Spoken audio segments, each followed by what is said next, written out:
Good morning, Jags. This is Fahad. Today is Tuesday, July 21st. Let's get started. Yesterday morning in conversations, I pointed out to keep a close eye on gold and silver futures as they were attempting to break out from tight bull flag consolidation. And today they're doing exactly that with a very nice candle formation. So right now, what you're looking at on your screen is the gold futures chart. Gold is up $23 in pre-market and hitting a new 52-week high. I mentioned that if we take out the 1820 level, 1820 level in gold futures, we're going to see 1850 very quickly. And it looks like we're already at 1841 this morning. If you look at the 1-minute chart, this rally really started since 8 o'clock this morning. So very sharp run in gold futures. We went straight up, and now we are once again in the short term on a 1-minute chart. We're consolidating again. So similarly, if you look at silver futures, silver is up more than 5% in pre-market. Huge rally is taking place in silver as well. So what does this mean?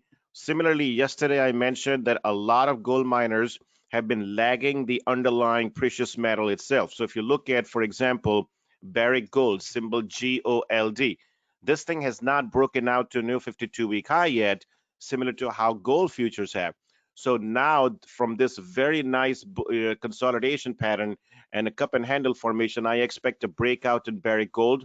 Look for this to take out $28.50 and make a move towards $29.50 to $30 per share. Similarly, if you go to Newmont Mining, this thing has not broken out to new 52-week high, even though gold futures have continued to break out to new 52-week high. So I expect a breakout to Newmont Mining today through 65 and a run all the way to $67 to $68 per share. If you go to WPM, this one did break out to new 52-week high. This is one of the junior gold miners, so it's much higher beta. And I expect this thing to push higher towards 52 to 53. And similarly, you can just go down the list. Pan American Silver, expect this to continue to push higher. And then you're going to get a lot of other names, or just overall GDX or GDXJ. So all of them are going to be good, are going to push higher this morning. This is a very impressive breakout in gold futures now at 1843, and silver is up 5% in pre-market. So that's going to be the story of the day, in my view. That's going to make the coverage in a lot of areas and such. Now, with all of this said, I do have two stocks I want to quickly discuss, but mostly just a technical view, because I don't need to go into the fundamental discussions. You guys are very familiar with the discussion. Both of them are setting up for a technical breakout. The first one is Advanced Micro Devices, AMD. We've talked about this now so many times. Most important thing is this continues to come up to $58 per share, and then it stalls. It has done this multiple times since February. 1, 2, 3, 4, 5, 6, and now this is the 7th time this is attacking the $58 resistance. But what's more important is that just while it's doing this, keep in mind that if you go to Jaguar scan, and if you just pull up AMD's recent history of accumulation, you will see how significant that accumulation has been. So this is, if I just zoom into, just look at all the option activities recorded per Jaguar scan since early May to up until now, 80% bullish bias. More than $25 million worth of call premium has been accumulated versus $6.2 million worth of put premium. You can take a look at how it has been much more in the last 2 weeks or so. If you drill down to any of these lines, so for example, this big green bar from July 9th, when we saw a huge spike in call accumulation, you click on this, you right click on this, and then you can basically look at the tables and you can see exactly what the actual strike and the drill down into each strike and specifically. So very large bullish bias of more than 80%. And what does this mean? Maybe this is now finally the time that this thing is going to take out $58 resistance. It's going to make a move towards $60 to $65 range. Second one is Twitter. Twitter will be reporting earnings later this week. I mentioned this in my podcast yesterday. I gave you guys the preview, but I just wanted to point out pure technical look over here. This is a large cup and handle formation. So this is your large cup and this is your handle, and it is attacking this $38 resistance on very heavy volume. So you see this rising volume. Now, if this thing takes out the $38 resistance, there's an air pocket above this that's open all the way to about $41 per share. I think it's going to go into that air pocket and it's going to complete that. So that gets you to about $41 to $42 per share. Similarly, if you go to Jaguar scan and you look up the history of Twitter here, you will see a similar kind of price action. So take a look at this. This is 90% bullish bias in options, particularly in the last couple of days. It has been very, very heavy. And once again, you go to any of these options. So if you go here, you see this action, and if you see this $500,000 bullish bet in the September 34 strike call options, you go here, you go to drill down, you go to lot, and you can see specifically every single lot and the contract sizes and the dollar amounts they paid and all of that. You can drill down to that information as much deep as possible. So look for a breakout on this. I expect a 10% upside in the stock all the way to $41 to $42 per share. That's it from me. Chronicle? Hey Fahad, nothing much overnight for me to add color to, but I would like to preview the launch of Chinese Tech Demystified, our new video series about Chinese tech companies, which I'm excited about. And the first episode is going to be about Pinduoduo, a symbol PDD. Between the video and the attached note, the entire episode is going to be a deep dive into everything relevant about the company and all of its markets. Basically everything from what the company does, what's driving their growth, why the company is losing money, how this company uses an accounting trick to make their operating cash flows appear positive, and much more. And this video itself is going to be structured less rigidly than the usual Jaguar Media trade recommendations. So while it's probably going to be slightly longer, there's going to be more back and forth between Fahad and I think it's going to be both fun and informative. So if you find yourself always coming across Pinduoduo, but you're just not familiar with this company, then if you watch this video, you're going to be up to speed. And even if you're not all that interested in the company, it's still going to be worth watching, because as part of this analysis, we're going to be talking about other related topics like the power of WeChat in China and the local live streaming culture that's really taken off. On top of that, we're also going to be talking about demographics, as well as the drivers behind the e-commerce transformation that's taking place in the countryside and outside of major cities. You know, what are the initiatives that Alibaba and JD are implementing right now in the countryside? Because just so you're aware, that's where most of their new users have been coming from lately. So this video is going to be out pretty soon. And another thing I would add is we welcome any feedback or suggestions you may have regarding Jaguar Media, whether it's about the sound, the format, the engagement, or even about the adjacent Jaguar Media website itself. So don't be afraid to hit us up if you have any comments, because we want to work towards providing everyone with the best experience possible with these videos.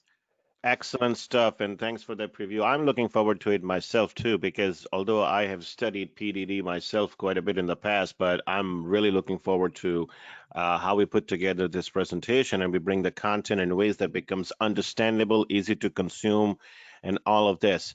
Let's work on that soon, maybe today or tomorrow, and get it out of the way. So I'll be in touch with you, Chronicle. Sounds good, right? Sure. Okay. Jay. Morning, Fahad. Today, I just want to take a look at Ritchie Brothers. I know one of Avo's favorite stocks. Ticker is RBA. B of A was out with a note last night, highlighting how during COVID we have obviously seen the ramp in e-commerce. Well, the practice of buying and selling used equipment is going through those same trends right now. Now, even before COVID, the percentage of online bidders was on the rise, but COVID happened and this has just accelerated it. This was especially evident in the month of June, where the company saw a pickup in activity from its online auctions for Fort Worth, Texas, Edmonton, Alberta, and even in the week of June 22nd to 26th, it saw its busiest week in the company's history. More specifically, total gross transaction value for the week surpassed 245 million, including large auctions in Houston, the Northeast, and Edmonton. RBA set new online traffic records with more than 2.5 million visits to its online platform in those 5 days. Now, a big part of this has been the acquisition of Iron Planet, which did take place back in May of 2017, but from what I've gathered, there were some startup issues, some integration issues. Well, those have come and gone, and now this platform is bearing fruit, as B of A calls it. Now, we should note that while there is a shift to the online auction, they will still continue to hold live auctions when they can. They aren't going to go away with this, as it especially helps in smaller populations. One other item that caught my attention in B of A's note was RBA has a segment, other services, which makes up 16% of group revenue. B of A believes there is an opportunity to drive penetration for these other services, to sort of combine them, leverage them across the other channels that they have, ultimately resulting in a Ritchie Brothers ecosystem. Now, earnings are probably a couple weeks away. I don't have a confirmed date on that, but I wouldn't be surprised to see the CEO who came into the picture in January to offer a vision for at least the second half of the year, and perhaps talk about these other services and if they can be implemented, but more than likely talk about the ramp and the acceleration in the online auctions that they've been seeing. Two things for my sake. One is I would be most interested in finding out whether the dramatic rise in Manheim used car index recently has had any kind of positive impact on the pricing of machinery and equipment as well, which I understand is a completely unrelated industry in many ways, but they all tend to move in the same direction, generally speaking. So if the pricing strength has improved for the company, I don't know if they carry a lot of inventory. I think as an auction side, they probably don't. But generally speaking, this would also be suggestive of better than or stronger demand, even if all these forums are now taking place virtually rather than physical. So that's something to keep an eye out. Secondly, is mostly the technical view. This is a very, very high, very big bar of congestion level, VOP congestion level that comes up to around $43 per share. If it crosses this, if it breaks out on rather rising volume, then this big technical picture becomes very interesting because it has failed here multiple times going last 6 to 7 months. Let's see if it can do that. Volume has been drying up recently. It's not very high. So we'll keep an eye on this, see if it takes out 43 to 44. And at that point, the trigger could be in place to go long with a hard stop at 42.50. Good stuff, Jay. Avo. Right, this morning looking at alarm.com. Yesterday had a small buyer, but this doesn't always or often see large buyers in any case. September 80 calls, 400 contracts. I can't recall what the price was. Oh, 245 on average, so 4 times 2, 8, I don't know. Let's say about $100,000, which are reflected in open interest today. September 80 calls. Yeah. Just looking at some analyst commentary. Back in mid-June, you had Bank of America talking about their positive improving trends, of course, and cited also that commercial international segment is becoming more significant, although it's still a very small part of it, about 8% of revenues, but this has doubled from I think a year before. So, and the next analyst commentary was from Roth Capital, more current, July 17th, so just 4 days ago, which said their checks suggest second quarter upside. They raised the target a little bit, although it's still under the current price. Checks are tracking above expectations. That's from a 36alarm.com service providers that showed that there was the core sales as a service was up 14% versus 12% or so expectations.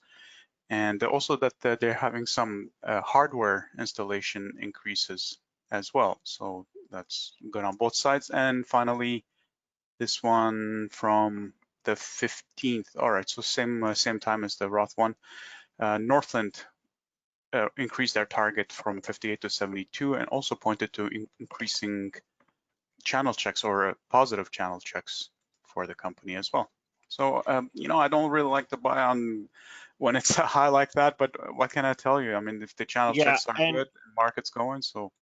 you know, I studied this stock actually last week a little bit, and I took a pass on this one simply for the fact that I believe that when I look at the rally having gone up 65% over the course of just 2 months, right? 60% up in over the course of 2 months.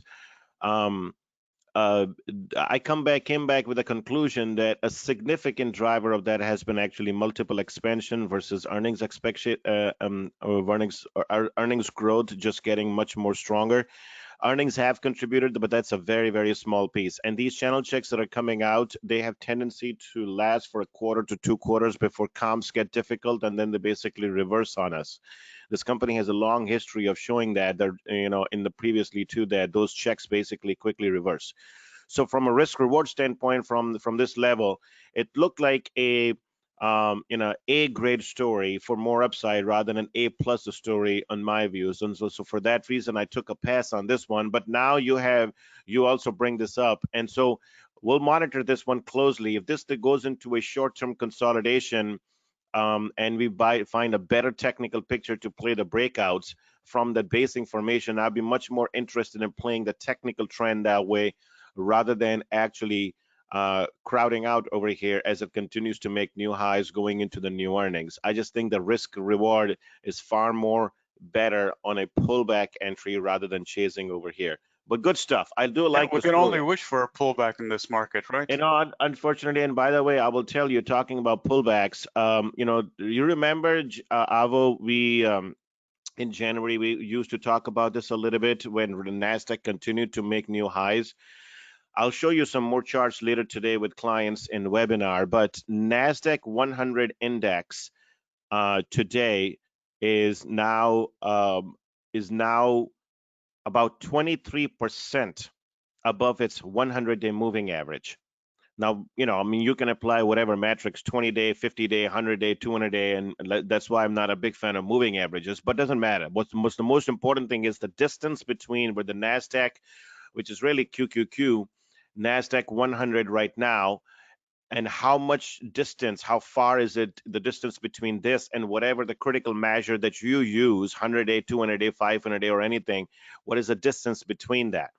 And right now it is 23% above its 100-day. Okay, so what does that mean in the context?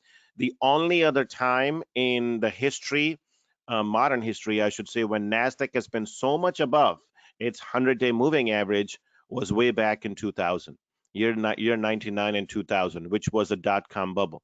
Now you can, like I said, you can apply other technical studies too, and you find out really to what extent we are stretched out across everywhere, whether you look at Apple, Amazon, Microsoft, and all of those, valuation, technicals, and all this.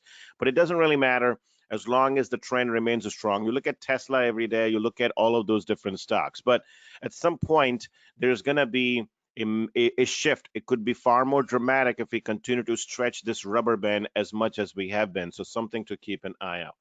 Anyways, more on this later when we get to the webinar at 1 o'clock in the afternoon. That's it from us. We'll see you in the chat room shortly.